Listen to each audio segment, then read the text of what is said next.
Il semblerait que la rentrée de la moto 2024 soit tout autant ponctuée de belles annonces que d'une météo un petit peu défaillante, quoique en ce moment il fait plutôt pas mauvais et j'espère que chez vous c'est le cas aussi. Bonjour à toutes et à tous, on se retrouve pour une nouvelle édition de Moto Bistro, votre émission consacrée à l'actualité du monde de la moto qui nous passionne tant. Alors aujourd'hui, on va parler de pas mal de petites choses, mais on va dire que le sujet qui nous intéresse le plus, ou celui qui a fait le plus de remous dans le monde moto cette semaine, eh bien c'est l'annonce d'une nouvelle Versys 1100, hein, donc le trail un petit peu comme ça de Kawasaki au gros cœur qui a été mis à jour. Vous allez voir qu'il y a des petites choses assez intéressantes à voir dessus.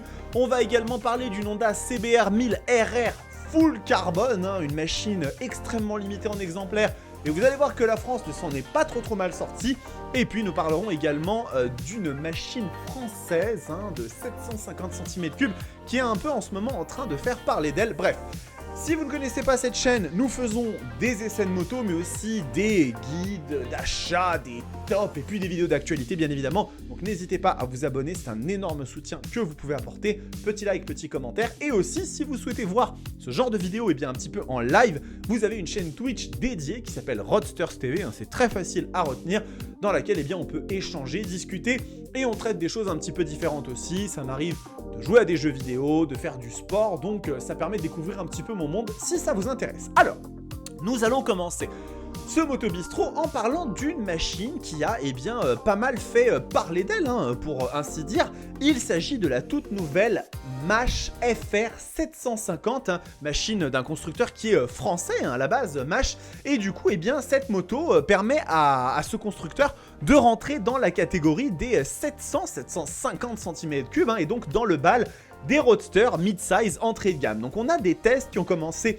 à tomber, puisqu'on a des collègues chez notamment le Repère des motards, Caradisiac, encore Motonet, qui ont pu essayer la moto, invité par la CIMA, l'importateur de Mash, et nous allons un petit peu voir ce qu'il est dit sur la moto. Alors, dans un premier temps, nous avons le Repère des motards qui parle du look de cette Mash FR 750 qui a été inspiré par la Jedi chinoise, puisqu'à la base c'est une machine qui s'appelle la Jedi, qui a été designée par un bureau italien, un Marabese, et qui ne ressemble pas tout à fait à la Mash. C'est-à-dire que la marque française, elle a demandé à particulariser sa 750 avant de l'importer, et donc les Italiens, ils ont repris un petit peu leur planche à dessin, et l'optique de la moto, devenu rond, et qui a perdu la casquette qui le surmonte sur la version chinoise, donc il y avait des petites différences comme ça. Vous voyez que moi je trouve cette machine, elle a quand même une petite bouille assez sympathique. Je trouve qu'elle n'a rien d'extraordinaire ou qui la différencie énormément, comme ça pourrait être le cas par exemple sur une CF Moto 800 NK Advanced, qui est une marque qui a vraiment fait quelque chose d'assez unique dans son roadster, mais toujours est-il que ça marche plutôt pas mal. Donc on va continuer sur les détails concernant par exemple le moteur, qui ne diffère pas, sinon en termes de puissance, un peu plus de 74 chevaux pour la version normée Euro 5 française contre 80. Il faut savoir que ce bicylindre, c'est celui du bloc Kawasaki de la ER6N, dont la licence est tombée dans le domaine public. Ça reste une architecture qui est quand même un petit peu ancienne, on n'aura pas une moto ultra moderne.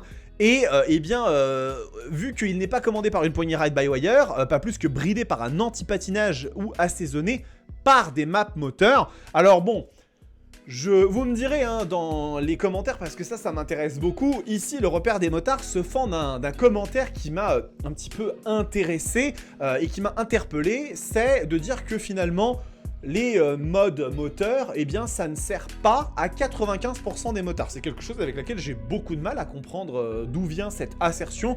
Pour moi, les modes moteurs, c'est quelque chose qui est extrêmement utile aujourd'hui quand on utilise sa machine dans beaucoup de situations, quand il pleut, quand le sol n'est pas forcément hyper adhérent. Donc vous me direz dans les commentaires si vous utilisez les modes moteurs, les cartographies de votre machine, qu'elles soient roadster, sportive, GT. Moi personnellement, c'est quelque chose dont je me sers tout le temps. J'aime bien pouvoir alterner entre le mode pluie, le mode sport, le mode track, le mode street, le mode à la maison, le mode aux courses, à la montagne, bref, vous m'en parlerez.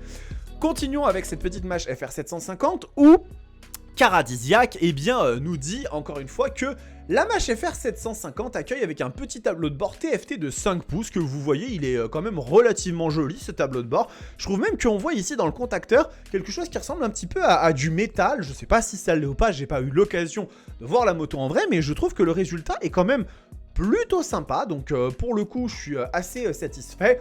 Ils nous disent qu'on a des informations plutôt bien pensées avec jauge à essence, température moteur, indicateur de rapport engagé, la possibilité de défiler les menus, donc voilà, c'est voilà. Et on a quelque chose d'assez intéressant, c'est que Mash a voulu innover sur le fait de pouvoir coupler en Bluetooth son portable avec le tableau de bord, avec une application Carbitride. Le couplage se fait via le scan d'un QR code qui apparaîtra sur le tableau de bord lorsque vous aurez sélectionné le menu navigation, car le pairage avec le téléphone servira à diffuser les informations de GPS au milieu.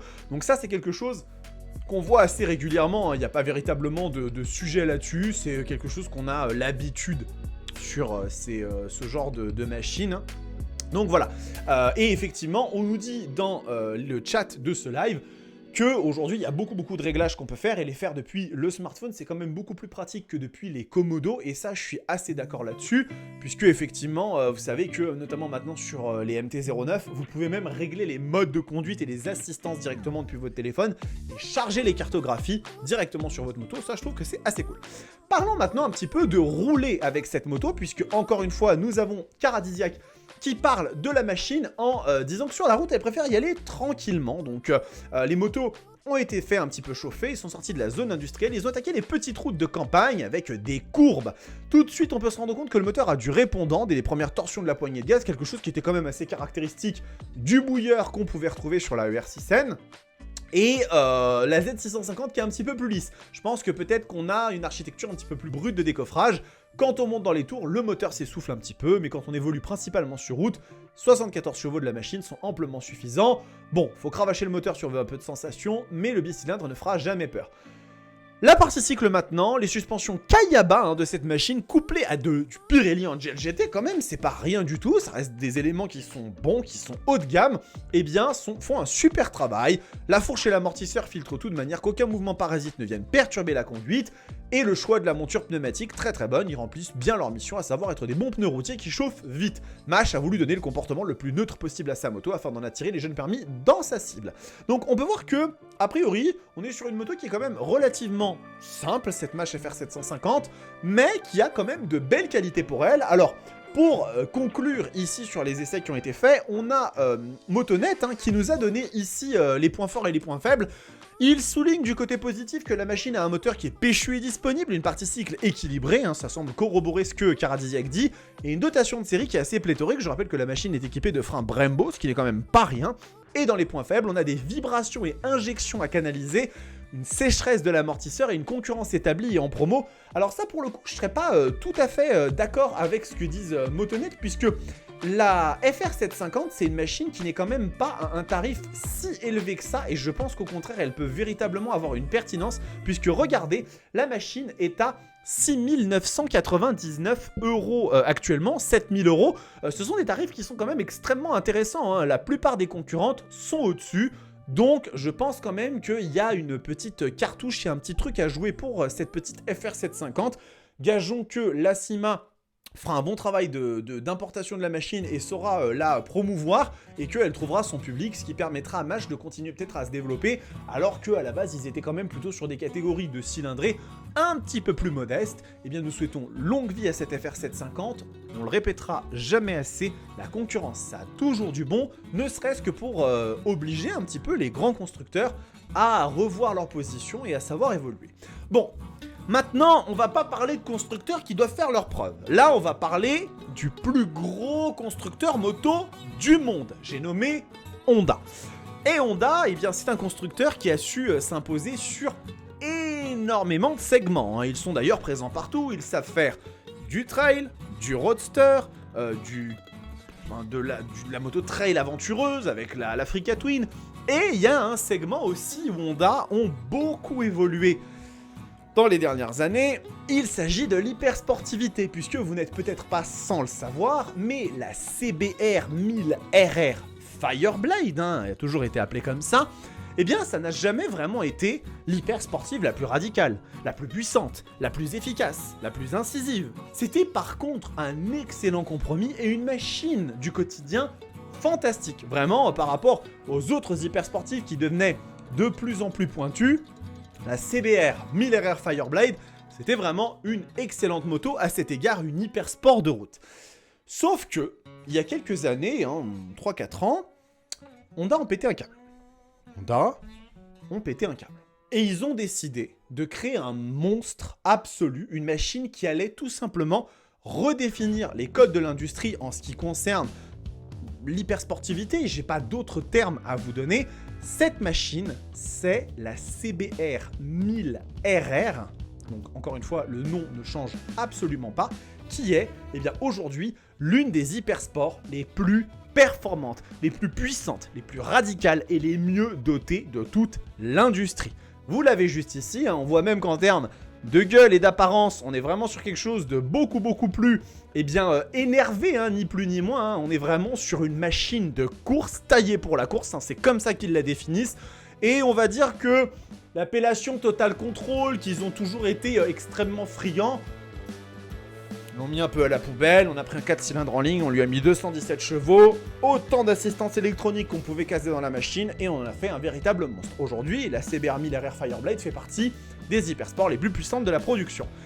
Eh bien, vous le savez, hein, en règle générale, quand on a quelque chose d'un petit peu haut de gamme, d'un petit peu premium comme ça, on aime bien aller chercher encore plus loin, faire des choses encore plus folles, encore plus exceptionnelles, encore plus dérisoire, peut-être pas dérisoire, mais encore plus déraisonnable. C'est ça, c'était le terme que je cherchais. Et donc, c'est ainsi qu'a germé dans l'esprit d'un certain nombre de personnes chez Honda, hein, ça n'a pas été le fait d'une seule personne à mon avis, la création d'une édition limitée de la CBR 1000RR RSP, hein, qui est la version avec les suspensions semi-actives, tout ça. Et nous avons donc une Carbone Edition, série limitée exclusive.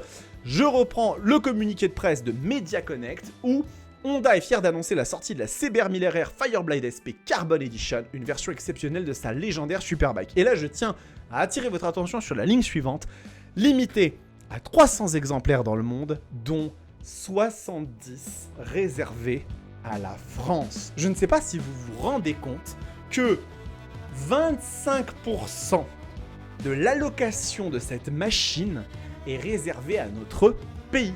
C'est quand même exceptionnel. On est en France, ça c'est quelque chose qu'on ne rappelle pas forcément toujours assez, mais on est en France dans un pays extrêmement motard, bien plus que de 13 autres nombreux pays dans le monde. On a la chance d'avoir 25% de l'allocation de cette édition limitée de la Honda CBR 1000RR qu'on va continuer à détailler un petit peu ici. Donc, qu'est-ce qu'on a sur cette machine? Nous avons une édition qui arbore un look unique, entièrement noir. Hein. Je vous montrerai ici les petites photos, mais vous l'avez juste ici. Oui, non, mais je ne veux pas me connecter ni m'inscrire. Vous l'avez juste là. Hein. Elle est montrée ici. Donc vous voyez que la moto est bien évidemment magnifique. J'ai toujours une préférence pour l'édition SP standard parce que le vernis qu'ils ont appliqué est incroyable. Mais là, elle a quand même une gueule qui est folle, cette moto. Et du coup, eh bien, on a une série de composants en carbone qui contribue à un gain de poids significatif de 1 kg par rapport à la version standard. Alors, je me permets quand même de dire que un gain de poids significatif de 1 kg, oui, effectivement, quand on est dans l'hypersportivité, le poids, c'est quelque chose de très important et les machines étant très très légères, aller chercher 1 kg, c'est bien, c'est plutôt pas mal. Un gain de poids significatif de 1 kg. Bon, je me permets d'être un petit peu dubitatif, d'autant que vous le verrez dans les composants de la machine, il y a peut-être des choses qui auraient pu être rajoutées pour aller chercher encore un peu moins de poids. Les pièces en carbone incluent le garde-boue avant et arrière, le sabot moteur, les flancs de carénage, les ailettes aérodynamiques et le cache de la boîte à air, ce qui n'est vraiment pas mal. Et de plus, la moto conserve fièrement le logo HRC sur le capot central. C'est une moto qui se distingue également par ses composants inspirés de la RCV 213, la RC 213V, bon, on l'appelait RCV 213, qui est, je vous le rappelle, une machine que Honda avait commercialisée il y a quelques années de ça, et qui était une véritable réplique de machine de course, tout simplement parce que la moto avait un prix qui était à plus de 200 000 €, et c'était véritablement une moto de course homologuée, hein, donc c'était vraiment un proto qu'ils avaient réalisé qui était fou. Et du coup, eh bien, elle est fabriquée en carbone pré-imprégné 3K12K. Les 6 éléments sont moulés selon une méthode d'autoclave. On apprend également que la machine, elle est livrée en France avec une montre BRM unique, hein, qui est un fabricant de montres un petit peu haut de gamme. Un coffret personnalisé contenant 2 emplacements pour la montre et la clé de la moto, hein, gravé du même numéro que la plaque commémorative présente sur le kit carbone. Et un capot de selle signé par le pilote MotoGP et ambassadeur de Honda France, Johan Zarco. Johan Zarco, d'ailleurs, je sais même pas pourquoi je dis Johan. J'ai Johan. Et vous l'avez ici, juste cette machine. Donc, la CBR 1000RR Fireblade SP Carbon Edition. Elle est bien évidemment magnifique. Hein, voilà, on est vraiment sur quelque chose qui est très, très joli avec ce magnifique échappement à Krapovic qui lui va très, très bien. Les petites ailettes, le cache de la boîte à air, garde-boue, limité à 300 exemplaires. Hein, donc, vous voyez, vous avez ici le petit sticker. Hein, Carbon Edition 000 sur 300. Alors, il y a un sujet dont il faut discuter quand même, puisque c'est super hein, d'avoir comme ça une moto incroyablement limitée et tout. Mais il y a un sujet dont il faut qu'on parle. Et ce sujet, vous vous en doutez, c'est le prix de cette CBR 1000RR. Et du coup, je vais vous révéler le prix de cette CBR 1000RR. 31 999 €, ce qui fait, parce que comme ça on l'annonce, oui c'est cher bien évidemment, mais on se dit c'est une hyper sport, extrêmement pointu, limité, eh bien on va regarder la comparaison de prix avec la SP standard. Et là ça commence à faire un petit peu plus mal, puisque vous le voyez, on a un écart de prix qui est de plus de 5000 € de différence avec la SP standard. Et c'est là que le bas blesse les amis, puisqu'il y a une autre machine dont on peut prendre un petit peu l'analogie pour essayer de comparer, même si ce n'est pas une moto limitée. Mais est-ce que vraiment le côté limité d'une moto vaut à ce prix la différence de prix? Ça c'est quelque chose qui est propre à chacun. Si on prend le cas de la M1000R chez BMW, le roadster le plus puissant du monde, qui vaut aux alentours de 23 000 € quand on le prend dans sa version standard, eh bien la M1000R, elle a un pack carbone, un pack compétition qu'on peut lui ajouter, qui coûte 5 720 €.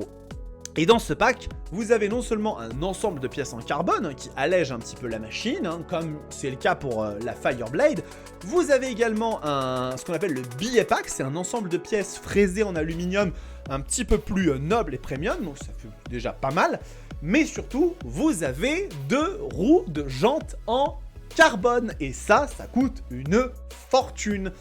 Autant dire que c'est un pack qui est largement plus rentable que cette Fireblade SP Carbon Edition, qui elle pour le coup ne présente pas de jantes en carbone, et donc annonce une facture de 5000 €, de plus de 5000 € de plus, pour quelques éléments en carbone qui sont très jolis au demeurant, et une signature d'un pilote. Vous vous ferez votre propre idée de savoir si oui ou non cela vous intéresse, si vous avez bien évidemment les moyens d'acheter une machine aussi incroyable. Je vous la remontre rapidement, elle est quand même extrêmement belle, mais c'est vrai qu'on pourra peut-être déplorer le fait que pour cette différence de prix, il n'y ait pas quelque chose en plus, peut-être, ne serait-ce qu'au niveau des équipements, du freinage ou des jantes. Ça, vous en serez libre. Maintenant, nous allons passer à la dernière news de ce Moto Bistro. Nous allons parler de Kawasaki. Puisque Kawasaki, eh bien ils ont une machine chez eux qui est assez emblématique. Il s'agit de la Versys. Déclinée en 2 versions, 650 et 1000, ce trail un petit peu routier mais très polyvalent a conquis des milliers et des milliers de motards. Et il semblait logique, en tout cas pour Kawasaki, de faire évoluer, de faire passer la Versys dans une nouvelle ère. Et c'est ainsi que nous avons eu l'annonce il y a à peine quelques jours, hein, ça a été très récent, de Kawasaki d'une toute nouvelle Versys, la Versys 1100. Donc je vous reprends ici le communiqué de presse de Kawasaki. Depuis son introduction en 2012, la Versys 1000 a évolué chaque année, obtenant des éloges pour sa polyvalence, son confort de conduite sur les longs trajets et son comportement. Et c'est vrai que c'est une moto qui a eu beaucoup d'éloges à ce niveau-là. Une véritable machine pour les motards, digne de son slogan « Destination Everywhere », ce qui veut donc dire destination partout. Pour 2005, cette évolution soigneusement réfléchie franchit une nouvelle étape, et parmi les changements on trouve une augmentation de la cylindrée ainsi qu'une augmentation de la puissance maximale. Développé par Kawasaki spécifiquement pour offrir des sensations fortes sur tout type de route, des autoroutes aux routes de campagne, le moteur 4 cylindres en ligne de cette Versys voit sa cylindrée passer de 1043 cm3 à 1099 cm3 grâce à une course augmentée de 3 mm, augmentant la puissance maximale de 120 à 136 chevaux. Et ça, 135, autant pour moi, excusez-moi, c'est un lapsus révélateur, vous allez comprendre pourquoi. C'est extrêmement intéressant et j'attire votre attention là-dessus. Pourquoi? Parce que en fait, la Versys 1100, grâce à cette augmentation de puissance, vient se placer dans l'aspiration d'un autre trail légendaire, la BMW R1250 GS. a évolué dans sa version 1300 avec maintenant un moteur qui fait 140 et quelques, 143 chevaux, mais on n'est pas dans les mêmes gammes de prix, hein. On n'a pas encore le prix de cette nouvelle Versys 1100, mais je pense qu'à mon avis, ça va être quand même bien moins cher qu'une 1250 GS, et donc pour le coup, ça peut être vraiment intéressant. Continuons un petit peu. Dans les modifications moteur, on note dans la boîte à air des conduits d'admission centraux plus longs de 45 mm que les extérieurs, pour améliorer le couple entre 4 et 7000, mise à jour du quick shifter Kawasaki, le KQS, qui fonctionne désormais à partir de 1500 tours minute, tandis que les rapports supérieurs offrent désormais un confort de conduite amélioré. Alors ça, moi je trouve que c'est intéressant, hein, les quick shifters qui sont un petit peu améliorés comme ça sur les machines et sur une plage de régime plus longue, sur un trail très intéressant, donc ça pour le coup c'est quelque chose qui est vraiment pas mal.